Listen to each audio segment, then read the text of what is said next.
Fearless is produced by the Texas Tech Office of Communications and Marketing. It's hosted by me, Taylor Peters, with special help from Allison Hirth. This is a Texas Tech production. From here, it's possible.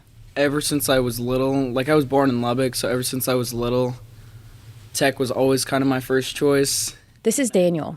We've decided not to use his real name in this podcast. His story is pretty personal. He just started his third year on campus. He's a human development and family sciences major. Said he's always wanted to help people, specifically kids dealing with grief. When COVID closed the campus, Daniel was in his second semester at Tech, just when he was starting to get this whole college thing figured out.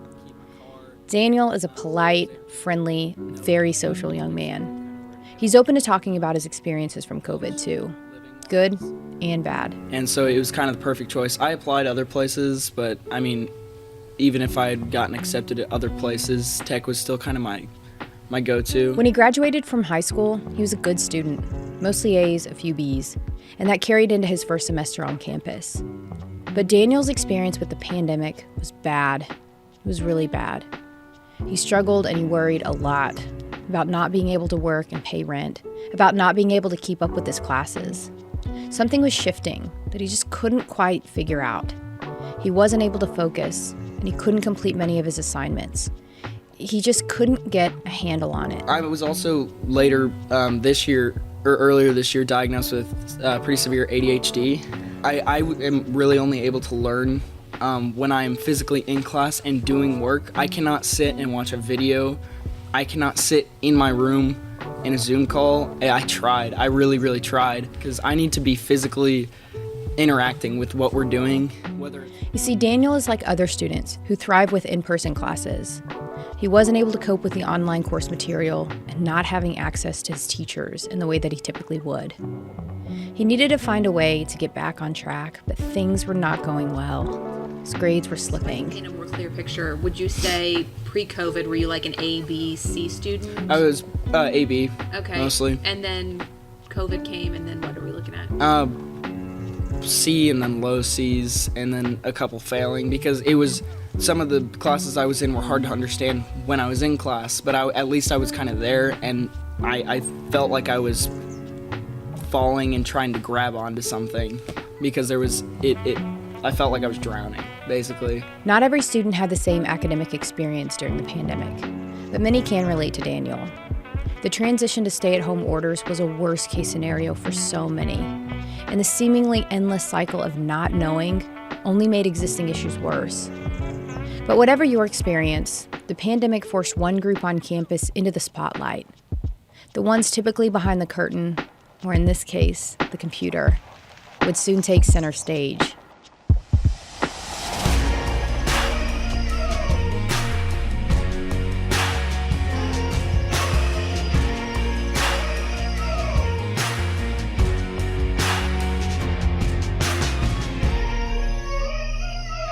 This is episode 3, Remote Reality. When the campus closed in mid-March, many of us scrambled to figure out how to fulfill our job duties in this new, strange work-from-home life. I know I did. But behind the scenes, it took a village to make that transition possible. And Sam Segrin is the chief. Literally. He's been the chief information officer for the IT division for the last 17 years. Scott Hall, you'll hear from him too. He's the managing director for IT Help Central. So think of it this way. If there's an issue on your computer and you're part of the Texas Tech campus community, you will want to talk to someone on Scott's team. Listen, I'll be the first to admit that before we sat down with Scott and Sam, I way underestimated how involved this department is and how busy they are. In fact, periodically when Sam is talking, you'll hear his phone on the table next to us. He is almost constantly fielding calls and emails from someone needing his expertise. I want to make a note. You're on call all the time. Yes. Your job doesn't end because it's a weekend. No. You're working from home. Can we talk about that for just a Sure. second? IT services is 24/7, 365. And I think Scott will tell you, I'll take a call from anyone, any day, anytime. It doesn't matter. Whether I'm cruising in Alaska, I'm in Hawaii on vacation with my wife, I'm always taking calls. I never put an out of office reply on my email because to me, I love this university. We all do. Otherwise, we wouldn't be here. IT has its hands in almost every operation on campus. What they do, the services they provide, are essential. And nothing revealed our dependence on them quite like COVID. So many collaborations between us and operations, between us and student financial aid, us and dean of students, us and student health. Sam actually remembers taking part in a pandemic training about 13 years ago. And it was a tabletop exercise as to what would happen. What really happened was nowhere close to what we thought might happen during that time. Everything we were coming up as we went. Early information was very, very helpful. And one of the things that... There's his phone again. It was nothing like any of us could have prepared for. But despite that, they made it work. They contacted the colleges and other areas on campus to find out who needed equipment to continue working or taking classes from home. Things like laptops and hotspots. And finding those items proved to be a tall order. Friendship ISD actually came to our rescue. They had purchased a large number of systems to upgrade their classrooms. There were 300 laptops, and IT got involved with Dell to get those computers. Now, I want to be clear here, they were not being used by Friendship ISD students at that time. We did something that hasn't been done before. I called Dell, we called Friendship, we called our procurement folks, and I asked if Friendship could sell it back to Dell and Dell will turn around and sell it to us. And so they made all that magic happen behind the scene by phone calls and emails. Scott had the task of getting those computers in the hands of Texas Tech students in a contactless way. Those laptops that we obtained, we had to image all those. So imaging 300 laptops, it took a while. All the equipment we had to inventory to make sure that when we gave it out, we'd get it back. We had to develop some sort of method to give it to them physically. That was very challenging, especially the distribution part of it, to make sure that we had our staff were safe and the customer was safe. They prioritized getting students internet too, and they had to be creative with how they did it, working with AT&T to get cell phones to work as mobile hotspots at a time when they were in high demand. And their efforts extended beyond education. As the university expanded its work, the IT division proved even more valuable. We got called by TIE for help because they were doing the early testing in the state of Texas, but they needed help. Just to connect the dots here, he's talking about TIEHH, spelled TIEHH. It's the Institute of Environmental and Human Health, the biothreat research lab that we talked about in episode 1. You remember Steve Presley. Right now, she's just now taking samples in. It's all part of TIE. We were involved in helping with that. Dr. Kathy Austin and team helped me with that one.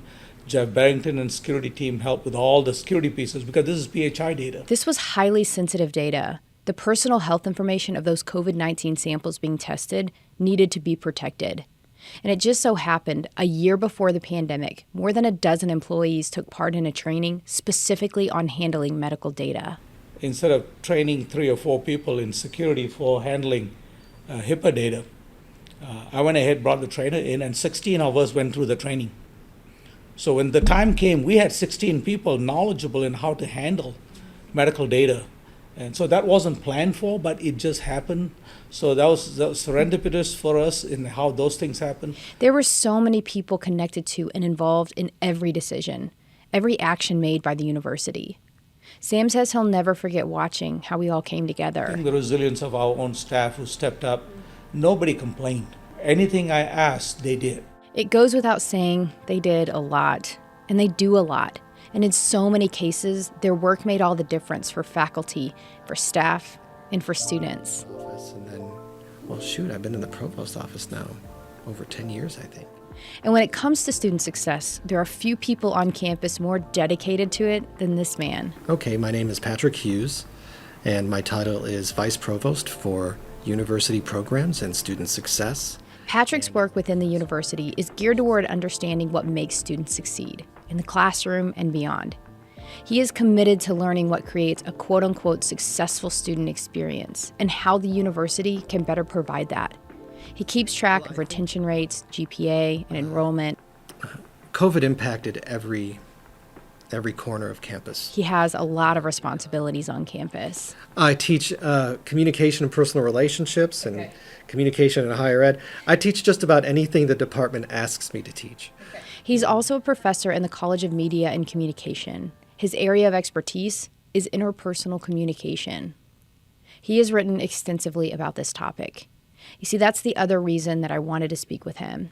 What exactly is interpersonal communication, and why does it matter in the classroom? Two different kinds of information that is communicated in any interpersonal relationship, and those are messages of content. So in this case, maybe knowledge of a particular field or technical information. He goes on to talk about different kinds of information and how it's shared.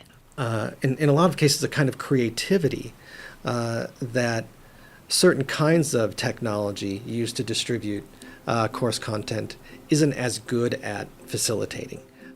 Studies show that students often learn better in a hybrid setting, where technology and interpersonal communication is intertwined. And COVID validated that.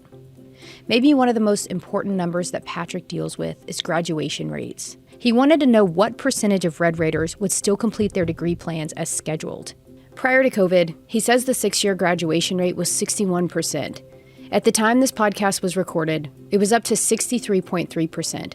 And the 4-year rate went up too, from 38 to 41%. Results and encouraging results. We've been growing in all of these metrics over the last 6 years.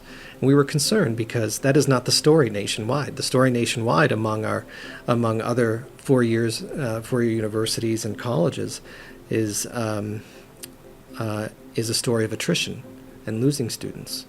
And we were able to not just maintain our enrollment levels, but grow or increase or improve over last year's outcomes. And what about grade point averages? There hasn't been a lot of variation in GPA from pre-pandemic to in the middle of the pandemic and now afterwards. This was not the case for every student, but Patrick's information reveals that the pass rates weren't impacted, good or bad, when the classes moved online. All of this was encouraging for Patrick. It showed that both students and faculty were able to adapt, that they didn't just survive it. Many were better because of it.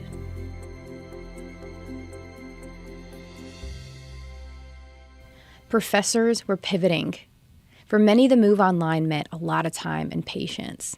University President Lawrence Skuvenek felt for his faculty.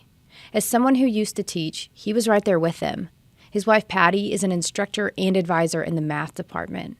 She was having to adapt too, and it was hard. I don't know that everybody would realize how much effort that took. I watched my wife back in the spring.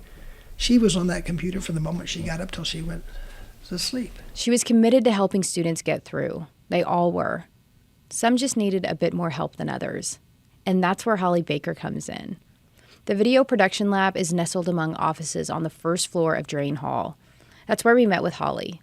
She is enthusiastic and clearly passionate about her work. And what she does is pretty neat. We're available for all professors. We help people completely take entire programs that are face-to-face and move them to a 100% online delivery. There are several different ways that she does this. Some professors use a green screen. Tips in a flash. I'm your host, Saba Kolev. Some were filmed on site. She showed me one video introducing Biology 1401, plant biology. A professor with shoulder-length blonde hair comes on the screen in protective eyewear and a white lab coat, welcoming the viewer to Lab 7. Welcome to Lab 7. The video goes on to show soil, sun, different plants, and different environments. She's teaching about photosynthesis and respiration. This one is short. It's only about 2.5 minutes long, but it's effective. Holly produced this video. She made it available for the professor to share with her students. Others chose something called the learning glass, and I got to see this in person. It's exactly what it sounds like. The instructor stands between a black curtain and a huge window. The camera films through the glass, and you can use markers to draw or demonstrate. It's really, really cool. We started having some professors who had intense math or physics lectures, and it was uncertain of how we could translate that online, and they weren't comfortable with Zoom, so we brought them in here. We opened up the lab and brought them in here. The lab had only been open for about 2 weeks when the campus shut down. So she barely had time to get the word out about what could be done in this space. About between 8 and 12 professors come in. Typically, they would be larger projects. It wouldn't be one professor, one video. I'd have one professor come in and we'd do 20 videos together. She says they didn't just survive the transition. They thrived. In fact, she produced content for someone who received a Teacher of the Year award for his work during the pandemic, and he talked about using the board and the help that Holly provided. She's really proud of that. She should be.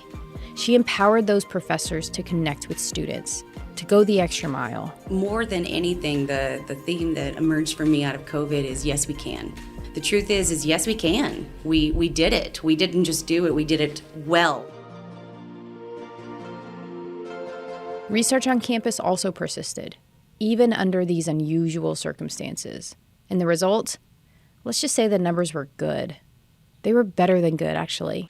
I'm Joe Heppert. I'm Vice President for Research and Innovation at Texas Tech University. When we asked Joe Heppert to explain what goes into that, it took him 4 whole minutes. So safe to say a couple of responsibilities. Joe was candid when we talked to him. He was vulnerable. One of the things that stood out to me was even through the pandemic, life went on. His eyes got misty a couple of times in the 45-minute conversation. Like when he talked about his colleague who lost her husband during the pandemic. Or when he brings up his youngest daughter, who delayed her wedding for 8 months. She finally married her now husband in a small backyard ceremony in California. The good things and the bad things. I truly think the experience really brought us an understanding, a better understanding of what things are really important in life. While the country had pivoted to working from home, under Joe's leadership, the priorities didn't change. The work didn't stop. And in some cases, it couldn't. You know, we have these contracts with the federal government and sometimes with private sector sponsors and even philanthropic sponsors to conduct research as an institution. And we all realized, not knowing the characteristics of this virus, that we were going to have to move off campus for a while. And that meant that some of the research was going to have to shut down for a period of time. We had a few projects on campus that were of a highly sensitive nature, that where the federal sponsors really expected us to follow through and finish on the project on time. So they had to adapt. They developed an application process to figure out which research projects could continue in person. They also developed protocols for individuals in lab spaces. One time, I think we probably had 40 or 50 people still in laboratories on campus. They took extra caution, and it paid off. We were so surprised. There were extremely few cases that occurred among researchers who were still on campus. I was interested in what types of research projects did continue. Joe says about 20 projects remained active from March to May in 2020. Some here in Lubbock and others across the state at remote field sites. Some were seasonal. They had to be conducted at that specific time of the year. Some included experimental animals. Some were even funded by the Department of Defense. These were time-sensitive, highly expensive projects that could have been compromised if they were to stop. It could have wasted money, time, and research efforts that were irreplaceable. Well, that's a very interesting phenomenon. When it came to research funding, Joe found that when it mattered and where it mattered in grant proposals, his department was thriving. Texas Tech submitted the highest number of external proposals that we have ever done. By the end of the year, we were up by over 10% in overall proposal submissions. We had the largest year ever in terms of overall proposals funded, and the largest year in terms of federal awards for Texas Tech. So it was really an amazing observation during that period. The fact that despite COVID, the university was able to secure more research grants, more federal awards, that was surprising. He also made it a point to mention something else, something that caught my attention. There's data and been a number of studies that have shown that female faculty, presumably because they became more engaged immediately as schools shut down with caring for children and helping facilitate online education, that they may have been disproportionately impacted by this whole experience. The New York Times did an entire series about this. It's called The Primal Scream Line. It says that 69% of mothers say they suffered from negative health effects due to worry and stress related to the pandemic. Working full-time from home, being a businesswoman, a mother, a teacher, a tutor, cooking and cleaning, it seemed impossible. There are hardly enough hours in the day to get it all done. But the faculty at Texas Tech, including those raising children, they figured it out, despite the fact that the pandemic changed the way they had to do it.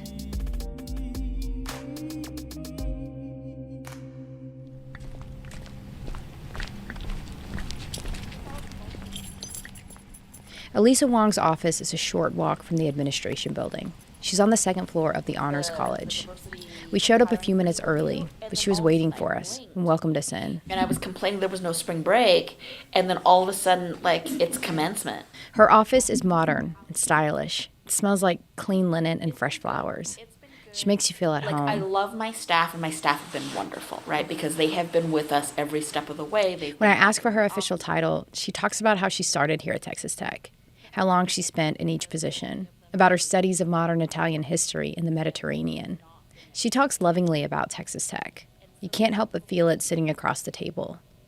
She is articulate, and in the spring of 2020, she was very much focused on getting the facts about COVID. Epidemiologists have been warning us, right, for centuries now that this was going to happen, right? That we had controlled it for such a long time, but this was on the horizon. And when you get her talking about her students, you may be there for a while.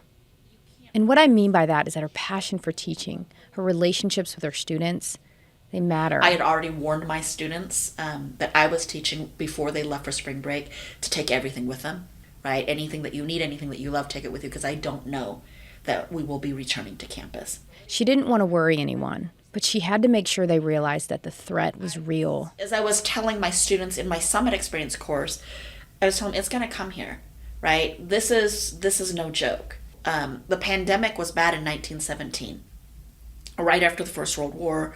Well, it was right during the First World War. Food shortages, extreme cold, right? But we didn't have the kind of confluence of travel and communication that we do now. She was thinking about her students like she was thinking about her own son. He's a 2020 graduate of Lubbock High. Right. I am inspired by them in every way. And it is my hope, as it was Michael San Francisco's hope, and it is like many of my faculty colleagues' hope, that our students surpass us, right? That they are better than us, that they do more than us.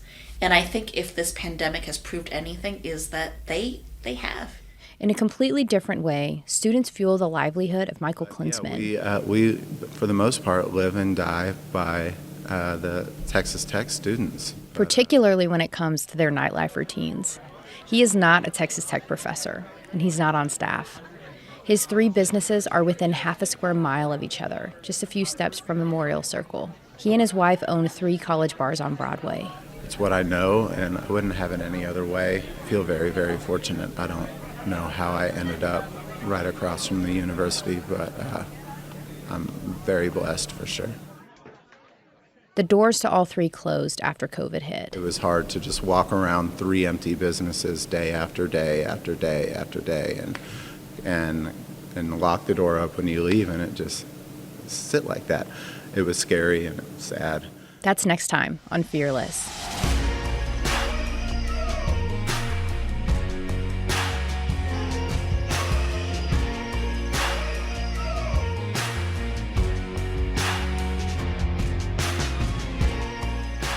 Fearless is a Texas Tech production. From here, it's possible. Hey everyone, it's Taylor. Thanks so much for listening to Fearless. Don't forget to like, review, and subscribe wherever you get your podcast.